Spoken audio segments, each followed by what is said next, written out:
बिस्मिल्लाहिर्रहमानिर्रहीम। अस्सलाम वालेकुम dear students. Operating system lecture number 5। Dear students, इस लेक्चर में हम सिस्टम प्रोग्राम्स के बारे में बात करेंगे।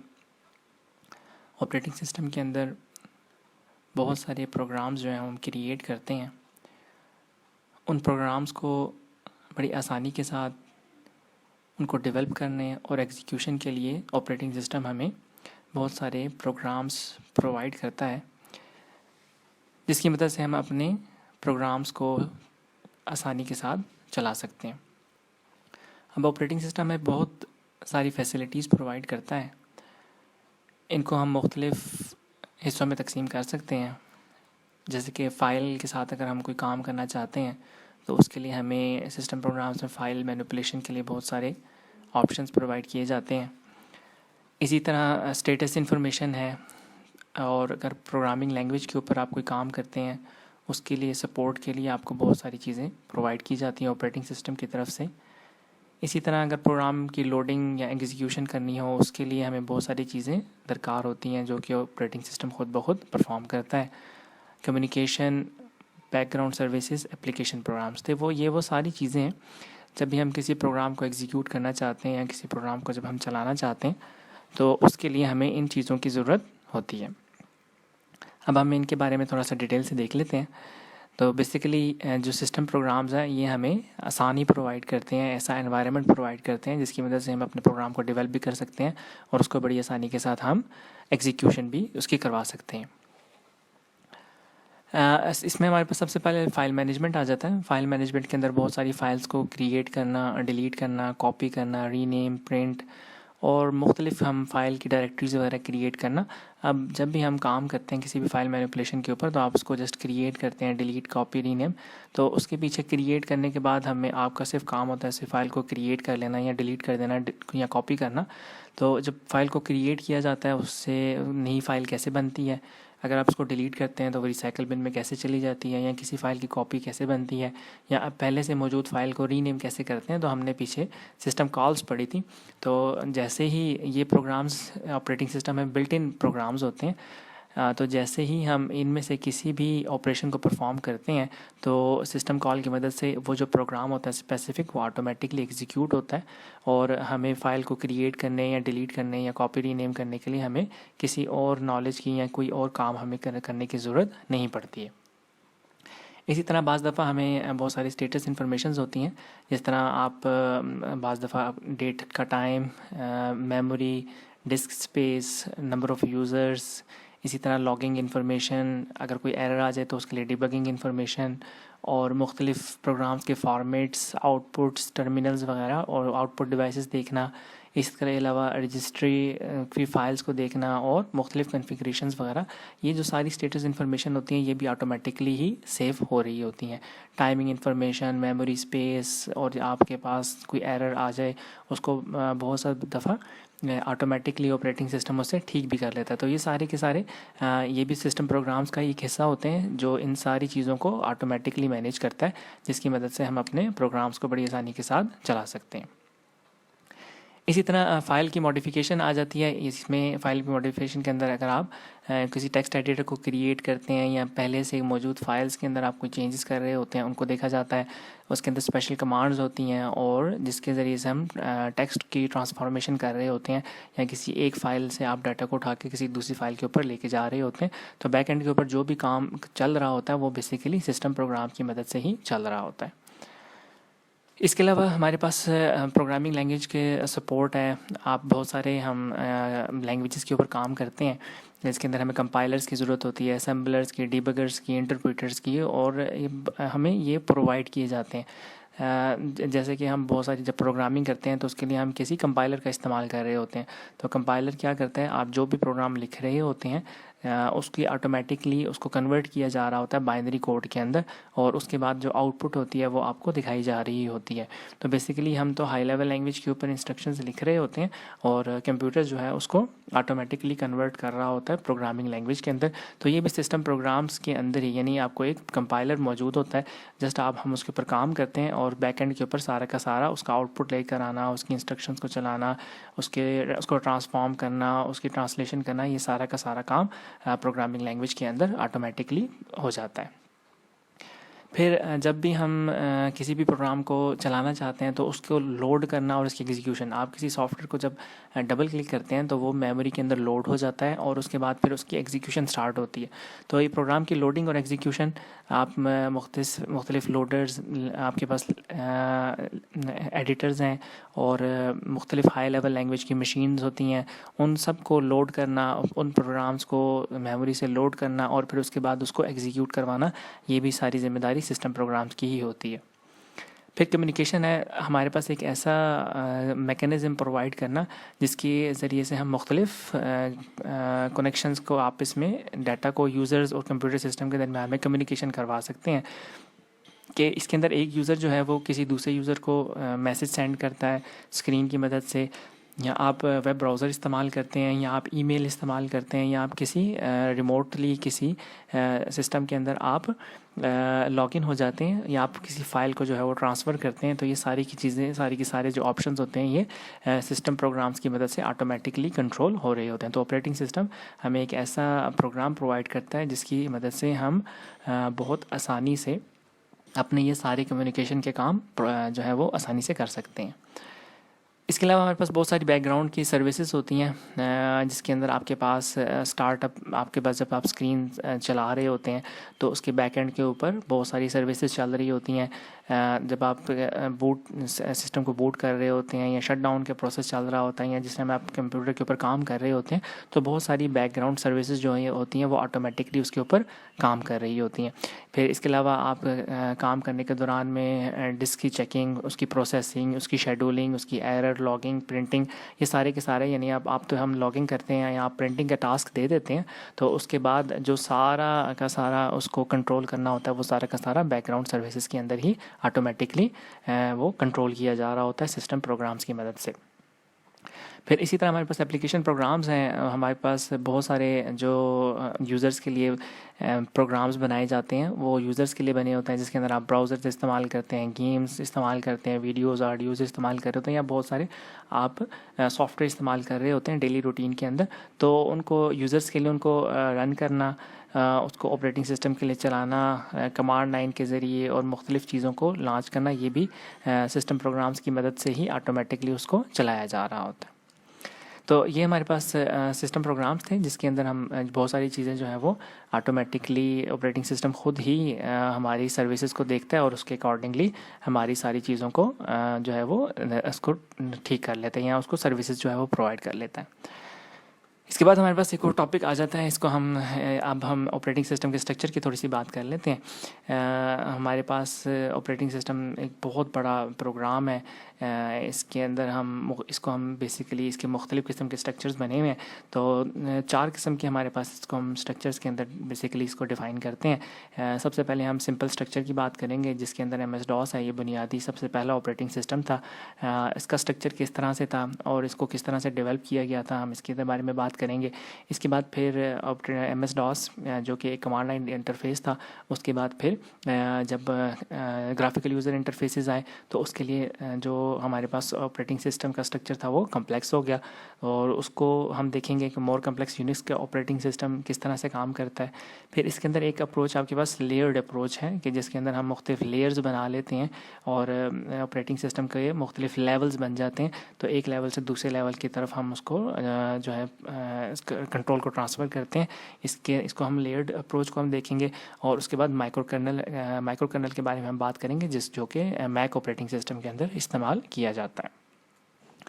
तो डियर स्टूडेंट्स, हमारे पास जो सबसे पहला सिंपल स्ट्रक्चर है वो बेसिकली एम एस डॉस का था। ये माइक्रोसॉफ्ट का सबसे पहला ऑपरेटिंग सिस्टम था। इसके क्योंकि ये सिंपल एक ऑपरेटिंग सिस्टम था, इसके अंदर कमांड लाइन ऑपरेटिंग सिस्टम थे जिसके अंदर आप एक जस्ट कमांड लिखते हैं और उस कमांड के बाद जो आपकी एग्जीक्यूशन होती है वो नॉर्मल तरीके से चल जाती है।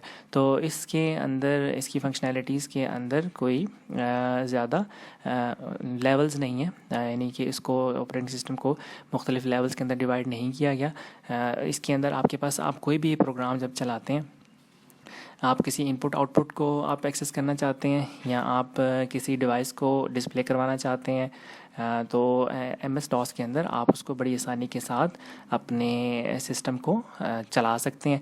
और इसके अंदर अगर आप किसी एप्लीकेशन प्रोग्राम को चलाते हुए अगर वो सिस्टम आपके पास किसी तरीके से नहीं चल पाता या उसके अंदर कोई एरर आ जाता है तो आपका वो सारा का सारा ऑपरेटिंग सिस्टम ही जो है वो ख़त्म हो जाता है।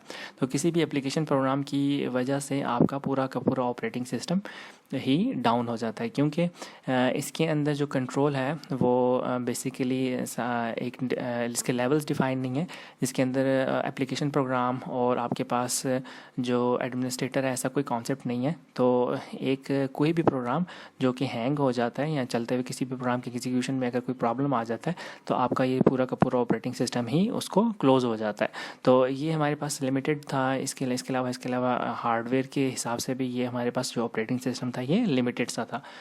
तो इसको 8088 के लिए इसको बनाया गया था, जिसके अंदर डुअल मोड ऑपरेशंस नहीं थे। यानी कि आप जिस तरह हम अपने प्रोग्राम्स को चलाते हैं जिसके अंदर हमारे पास एक ही वक्त में हम एक से ज़्यादा काम जो है वो परफॉर्म कर सकते हैं, लेकिन इसके अंदर हमारे पास ऐसा कोई भी काम नहीं था जिसके अंदर डुअल ऑपरेशंस जो है वो परफॉर्म किए जा सकते हो। इसके अलावा हार्डवेयर की प्रोटेक्शन भी इसमें नहीं थी और एम एस डॉस को जो डिज़ाइन किया गया था वो मुख्तलिफ बस बेसिक हार्डवेयर की एक्सेसिबिलिटी के लिए इसको जो है वो देखा गया था।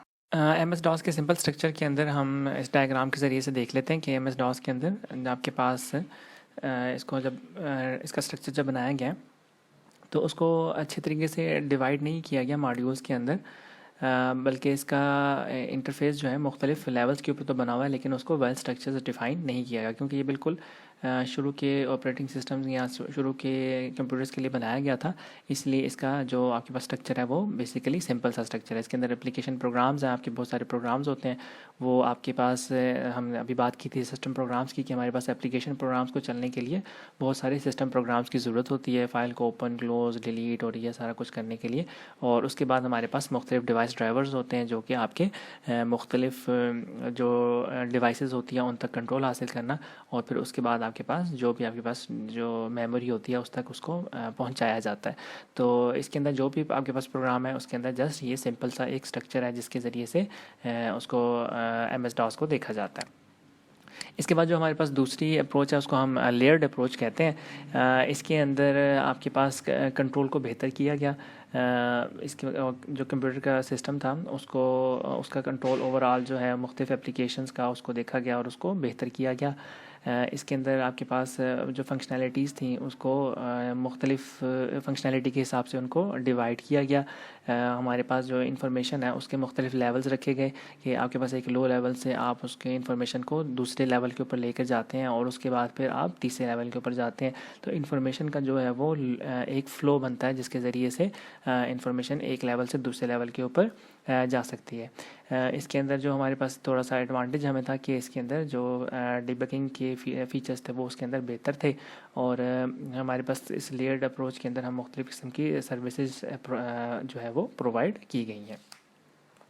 इस लेयर्ड अप्रोच के अंदर हमारे पास ऑपरेटिंग सिस्टम को मुख्तलिफ लेवल्स के अंदर जो है वो डिवाइड कर दिया गया है। आपके पास एक टॉप डाउन जो है अप्रोच इसके अंदर इस्तेमाल की गई है कि आपके पास जो पहली लेयर है वो ज़ीरो है, जिसके अंदर आपके पास हार्डवेयर आ जाता है। तो हार्डवेयर के बाद फिर आपके पास लेयर 1 है और अप टू लेयर n। तो आप जब भी किसी भी प्रोग्राम को चलाया जाएगा तो वो लेयर्स की सूरत में, यानी आप लेयर 0 से लेयर 1 की तरफ जाएंगे, 1 के बाद 2 के बाद और अप टू n लेयर्स तक आप इसकी अप्रोच को लेकर जा सकते हैं। आपके पास आपने उसको जो फंक्शंस हैं वो सिर्फ लोअर से हायर की तरफ ही उसके अंदर जा सकते हैं। तो मुख्तलिफ इसके अंदर हमने लेयर्स जो हैं वो अपनाई गई थी। इसके बाद फिर हमारे पास माइक्रो कर्नल आ जाते हैं। इसके अंदर आपके पास इस स्ट्रक्चर के अंदर ऑपरेटिंग सिस्टम को दो हिस्सों के अंदर डिवाइड किया गया। एक आपके पास आ गया, एक आपके पास कर्नल लेवल आ गया और दूसरा आपके पास यूज़र लेवल आ गया। क्योंकि बहुत सारे जो काम होते हैं वो यूज़र्स के लेवल तक होते हैं और बहुत सारी फंक्शनैलिटीज़ जो होती हैं वो कर्नल ख़ुद ब खुद परफॉर्म कर रहा होता है। तो बेसिकली कर्नल ऑपरेटिंग सिस्टम का वो हिस्सा होता है जो कि आपके एसेंशियल पार्ट को देख रहा होता है और आपके हार्डवेयर को कंट्रोल कर रहा होता है। तो यूज़र जो है वो अपनी एक लिमिटेड एक्सेस तक काम कर सकते हैं और उसके बाद जो उसके नीचे हार्डवेयर अप्रोच होती हैं या सिस्टम कॉल्स जो चल रही होती हैं या सिस्टम प्रोग्राम्स जो चल रहे होते हैं वो बेसिकली कर्नल लेवल के ऊपर काम कर रहे होते हैं। तो जो आपके पास यूज़र्स हैं अपना जैसे ही काम वो करते हैं, जितनी इनके यूज़र लेवल तक जहाँ तक वो काम हो सकता है, उसके बाद जो फंक्शन है उसको ट्रांसफ़र कर दिया जाता है कर्नल की तरफ। कर्नल उस अपने एक्शन को परफॉर्म करता है और उसके बाद वापस यूज़र को उसकी रिक्वेस्ट जो है कंप्लीट करने के बाद उसको वापस प्रोवाइड कर दी जाती है। तो इसके अंदर हमारे पास मुख्तलिफ़ सर्विसेज हैं जो कि कुछ कर्नल के लिए हैं और जिसको एक यूज़र स्पेस के लिए, यूज़र के लिए भी एक स्पेस डिफ़ाइन की गई है और कर्नल के लिए भी एक स्पेस डिफ़ाइन की गई है। बहुत सारे काम ऐसे होते हैं जो कि यूज़र्स जो हैं वो हार्डवेयर लेवल के ऊपर उसको एक्सेस नहीं कर सकते या यूज़र जो है हार्डवेयर को कंट्रोल नहीं कर सकते। जैसे ही यूज़र उस हर लेवल के ऊपर एक्सेस करने की कोशिश करता है तो उसको कर्नल जो है उसको स्टॉप कर देता है और सारी फंक्शनैलिटीज़ खुद जो है उसको हासिल कर लेता है। हमारे पास इसके अंदर जो बेसिकली माइक्रो कर्नल के अंदर जो मेमोरी मैनेजमेंट है और जो कम्युनिकेशन जो फैसिलिटी है उसको थोड़ा सा डिवाइड किया गया है ताकि उसको कंट्रोल किया जा सके। तो इसके अंदर दो लेवल्स जो हैं वो बनाए गए हैं। तो इसका हमें फ़ायदा ये है कि आपके पास माइक्रो कर्नल को एक्सटेंड करना आसान है। ऑपरेटिंग सिस्टम को के न्यू आर्किटेक्चर इसके अंदर डिफ़ाइन की गई है, ज़्यादा बेहतर तरीके से काम कर रहा था और ज़्यादा सिक्योर था क्योंकि यूज़र जो है वो आपके उस हार्डवेयर लेवल के ऊपर उस तरीके से एक्सेस नहीं कर सकते। तो ये ज़्यादा रिलायबल भी है और ये ज़्यादा जो है वो सिक्योर भी है। लेकिन इसका एक जो नुकसान है उसके अंदर आपके पास जो परफॉर्मेंस है यूज़र की और कर्नल की, वो आपके पास कम्युनिकेशन के दरमियान में वो गैप आ जाता है और उन दोनों को आप आपस में इकट्ठा नहीं कर सकते। माइक्रो कर्नल का स्ट्रक्चर हम इसमें देख लेते हैं। इसके अंदर हमारे पास दो मोड्स हैं, एक यूज़र मोड आपके पास है और दूसरा हमारे पास कर्नल मोड है। यूज़र मोड के अंदर आपके पास एप्लीकेशन प्रोग्राम्स यानी जो आप यूज़र को सॉफ्टवेयर की ज़रूरत होती है वो उन सारे सॉफ्टवेयर के ऊपर यहाँ पर काम कर सकता है। इसके अलावा फ़ाइल सिस्टम जो फ़ाइल के लिए उसको चीज़ें चाहिए होती हैं वो सारी यहाँ पर आ जाती हैं और जो डिवाइस ड्राइवर्स हैं वो सारे यूज़र के कंट्रोल में होते हैं। और जबकि कर्नल मोड के अंदर आपके पास मुख्तलिफ जो इंटर प्रोसेस कम्युनिकेशन है वो मेमोरी मैनेजमेंट और CPU शेड्यूलिंग वगैरह ये सारी की सारी कर्नल मोड के अंदर होती है। तो यूज़र मोड जैसे ही किसी ऐसी चीज़ की रिक्वेस्ट करते हैं जो कि कर्नल मोड के अंदर है तो इसके अंदर स्विचिंग हो जाती है। तो हार्डवेयर से हम जैसे ही आप सिस्टम को ऑन करते हैं फ़ौरन आप इस वक्त कर्नल मोड के अंदर होते हैं। कर्नल मोड से ही यूज़र मोड जो है वो मुख्तलिफ एक्शंस जो है या मुख्तलिफ काम परफॉर्म करता है और कर्नल यूज़र मोड और कर्नल मोड के दरमियान में ये स्विचिंग जो है वो होती रहती है। इसके बाद हमारे पास एक और जो चौथी अप्रोच है वो मॉड्यूल्स की सूरत में, जिसके अंदर हम इसके अंदर हम मुख्तलिफ़ सर्विसेज को मुख्तलिफ़ मॉड्यूल्स के अंदर डिफ़ाइन कर लेते हैं, छोटे छोटे उसके मॉड्यूल्स बना लेते हैं। ये बेसिकली इसकी इम्प्लीमेंटेशन यूनिक्स के लिए, सोलारिस, लिनक्स और मैक ऑपरेटिंग सिस्टम के अंदर इसको इस्तेमाल किया गया है। इसके अंदर हमारे पास जो कर्नल होता है उसको 7 लेयर्स के अंदर या 7 मॉड्यूल्स के अंदर उसको डिफ़ाइन किया गया है। इसके अंदर शेड्यूलिंग है, फाइल सिस्टम है, लोडेबल सिस्टम कॉल्स हैं, एग्जीक्यूटेबल फॉर्मेट्स हैं, स्ट्रीम्स, मॉड्यूल्स, मिसलिनियस और डिवाइस एंड बस ड्राइवर्स, ये सारे के सारे मुख्तलिफ इसके मॉड्यूल्स हैं। तो ये हमारे पास सोलारिस का कोर कर्नल है। अगर इसमें से इसको जिस भी उसकी मॉड्यूल की ज़रूरत पड़ती है तो ये उस मॉड्यूल की तरफ एक्सेस करता है। फाइल सिस्टम पे काम कर रहे हैं तो इस मॉड्यूल को इस्तेमाल कर लेगा। अगर आप मेमोरी को इस्तेमाल करना चाहते हैं, एग्जीक्यूटेबल फॉर्मेट्स को इस्तेमाल करना चाह रहे हैं या मुख्तलिफ मॉड्यूल शेड्यूलिंग के लिए आप किसी चीज़ को इस्तेमाल करना चाह रहे हैं तो ये जो सारी चीज़ें हैं ये सारी की सारी जो है वो मुख्तलिफ मॉड्यूलर अप्रोच की मदद से हम उसको एक्सेस कर सकते हैं।